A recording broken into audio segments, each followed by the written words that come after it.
दिनांक 15 जून 2024 रोजी श्री सिद्धेश्वर मॉन्टेसरी स्कूलमध्ये आज नवीन शैक्षणिक वर्ष 2024-2025 मोठ्या उत्साहात साजरा करण्यात आला।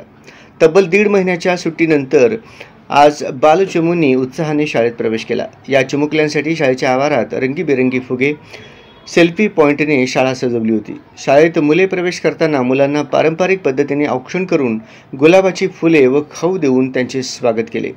यावेळी श्री सिद्धेश्वर देवस्थान पंच कमिटीचे सदस्य श्री मल्लीनाथ मसरे अप्पा, मुख्याध्यापिका सौ उमा बागलकोटी तसेच शैक्षणिक प्रमुख सौ गीतांजली आलमेलकर व सर्व शिक्षक वर्ग उपस्थित होते। श्री सिद्धेश्वर देवस्थान पंच कमिटीचे सदस्य माननीय मल्लीनाथ मसरे अप्पा यांनी त्यांचा अनुभव व्यक्त करताना म्हणाले की माझी मुलेही या शाळेत शिकलेली असून ते आता उच्च पदावर कार्यरत आहेत। त्याचप्रमाणे शाळेतील सर्व विद्यार्थी आपले उज्ज्वल भविष्य घडवतील अशी आशा त्यांनी व्यक्त केली।